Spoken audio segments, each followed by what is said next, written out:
Hello friend, welcome to आसर education. Basically आज इस वीडियो में हम तात्मा तांती जाति, 588 जाति, दास सरनेम वाले, जुलाहा जाति, इन सभी जाति के कास्ट कोड लेकर आए हैं। आप स्क्रीन पे देख ही रहे हैं कि कास्ट कोड उनका 112 है। अब देखिए कि कास्ट कोड जो है वो 112 तो है, लेकिन इसमें एक बहुत बड़ा जो है वो इशूज़ है।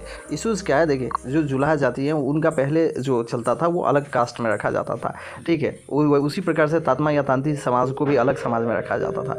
बट अब बिहार के अंदर जो हुआ है वो एक चेंज आया। चेंज ये है कि तात्मा तांती, 588 जुलाहा जाति सभी एक में मिक्सअप होने लगे हैं। इस मिक्सअप होने का कारण क्या है? पहला तो ये है कि SC reservation, okay, schedule caste के अंदर ये आ जाएंगे और इसके बाद जो है काफ़ी सारे प्रॉफिट्स बढ़ते हैं। तो इस वजह से जो है वो ये प्लस पॉइंट क्या है कि हिस्ट्री भी कुछ सिमिलर है इन लोगों का आपस में मिलने के लिए। तो इसलिए बहुत ही इम्पोर्टेंट है कि जो हमारे तात्मा तांती समाज के भाई हैं, जो जुलाहा समाज के भाई हैं, या जो दास सरनेम लगाते हैं या शर्मा सरनेम लगाते हैं, वो बहुत ही इम्पोर्टेंट है। और इम्पोर्टेंट इसलिए है क्योंकि उनके जो हिस्ट्री है वो बहुत ही ग्लोरियस हिस्ट्री है, पास्ट रहा है, बहुत ही कम्युनिस्ट और जो है वो भारत के डेवलपमेंट में योगदान देने वाले समाज है। जनसंख्या भी अच्छी खासी हो गई है।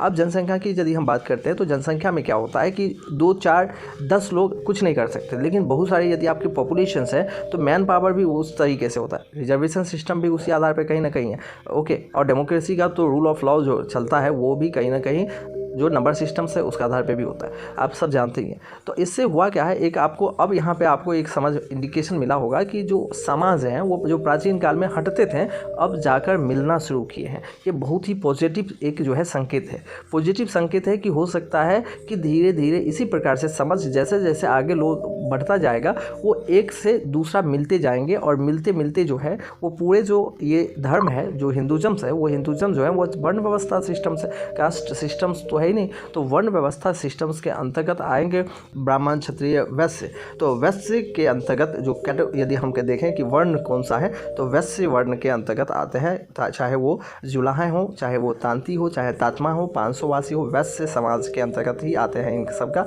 जो है गिने जाते हैं। तो ये बात समझ में आ चुका होगा, आई होप सो दोस्तों। साथ ही ये 112 जो ये कोड है, अब आप लोगों के मन में प्रश्न आता होगा कि ये कोड क्या है। दरअसल देखिए, ये कोड अभी बहुत हाईलाइट हो रहा है, इंटरनेट पे बहुत सारे लोग इस कोड को खोज रहे हैं सभी कास्ट कोड को लेकर, क्योंकि ये 112 ये बेसिकली एक डॉक्यूमेंट में, गवर्नमेंटल डॉक्यूमेंट्स में एक क्रोनोलॉजी में सभी कास्ट को जो है वो लिखा गया है। तो जो क्रोनोलॉजी में जिनका जो भी नंबर आता है उसी को कास्ट कोड कहा जाता है। ये खासकर उन लोगों को खुश होने की आवश्यकता है कि जो लोग कास्ट को डिजॉल्व करना चाहते हैं और कास्ट को ख़त्म करना चाहते हैं वो अपने कोड का जिक्र यदि करने लगे और ये कोड फेमस हो जाए और कास्ट का नाम या कास्ट जो है वो यदि डाउन हो जाता है तो इससे होता है क्या कि कास्ट एक हिस्ट्री बन के रह जाएगा। कास्ट जो है वास्तविकता में ख़त्म हो रहा है। जैसे जैसे भारत में कास्ट खत्म हो रहा है तो ये एक पॉजिटिव इंडिकेशंस भी है। आई होप सो कि आप लोगों को ये वीडियो जानकारी इंपॉर्टेंट लगा होगा। तो यदि इंपॉर्टेंट लगा है तो हमारे वीडियो को लाइक कीजिएगा और चैनल को सब्सक्राइब भी कर लीजिएगा।